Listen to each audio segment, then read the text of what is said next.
በከበረ ስም የተሸፈነ ማንነት ነገ በክርስቶስ ፊት ይገለጣል፣ በሞት ጊዜ ይገለጣል።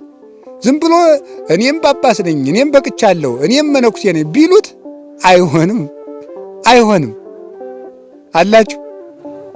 አዎ አንድ አበምኔት ነበርና ምን ያደርጋል? ቄስ አይደለም ግን ቄስ ነኝ ነው የሚላቸው ለገዳሙ ሰዎች ማለት ነው። ሀሰው ፊት ደግሞ መክበስበስ ነው ስራው።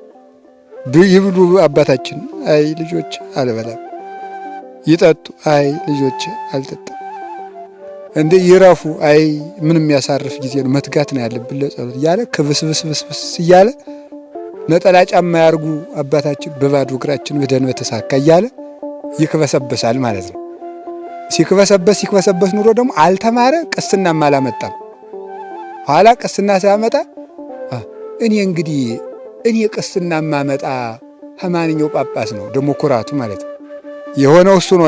ደግሞ እንደገና ደግሞ እጄ ደግሞ ምን ተምራል ቢሉኝሳ ሁሉም ከመንገድ መስቀል የለያዝና ይዤ መጥቻለሁ ብል ምን የገዳሙ ሰው ነው ያከብረኛል ብሎ ተመልሶ ይዤ መጥቻለሁ አለ።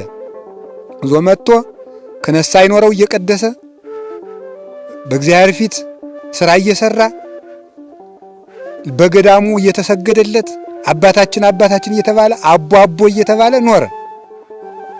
ኋላ መጨረሻ ላይ ሞት መጣ።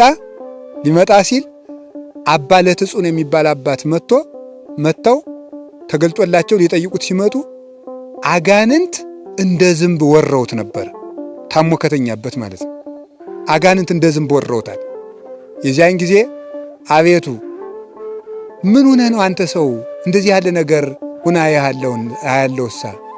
አይ የገዳሙ መናንያን ደግሞ አባታችን እንግዲህ ማን አለን እያሉ ያለቅሳሉ።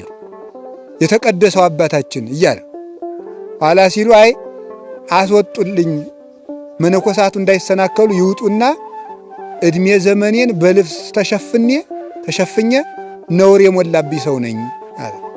መናንያኑ ይውጡና እናዘዛለሁ አለ። ሁሉም መናንያን ወጡ።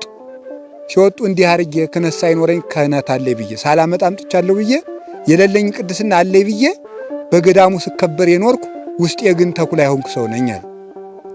እግዚአብሔር ሆይ ማርልኝ አሉ አባ ለትጹን። ይሄንን አልምርም። ይሄንን በክህነት ቁልፉ ከጠፋ ቤት በምን ይከፈታል? በክህነት የበደለ ሰው በምን ይታረቃል ከእግዚአብሔር ጋር? ይሄ ሰውዬ የበደለ ክህነትን ስለሆነ በክህነት የበደለ ሰው ይቅርታ አያገኝም ማለት በእውነቱ ማለት ነው። ሐዋርያዊ ክህነትን የበደለ ሰው ይቅርታ አያገኝም። አሁን የሆነው ነገር ይሄ ነው። ወደ ክህነቱ ካልተመለሰ በስተቀር ክህነትን የበደለ ሰው፣ ክህነት ሳይገባው ይገባኛል ያለ ሰው፣ ጵጵስና ሳይገባው ጵጵስና ይገባኛል ያለ ሰው ይቅርታን አያገኝም።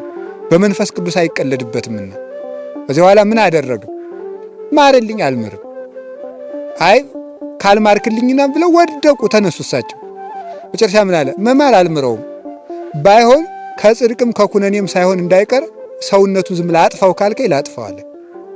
አጥፋው፣ ሲኦል ገብቶ ከሚቃጠል እንዳይኖር አድርገዋል። ጌታም የዚያን ሰው ነፍስ እሽት አድርጎ እፍ ቢላት እንዳልነበረች አመድ ሆነች ማለት ነው። ሲኦል ከመግባት አለመፈጠር ይሻላል በእውነቱ ማለት ነው።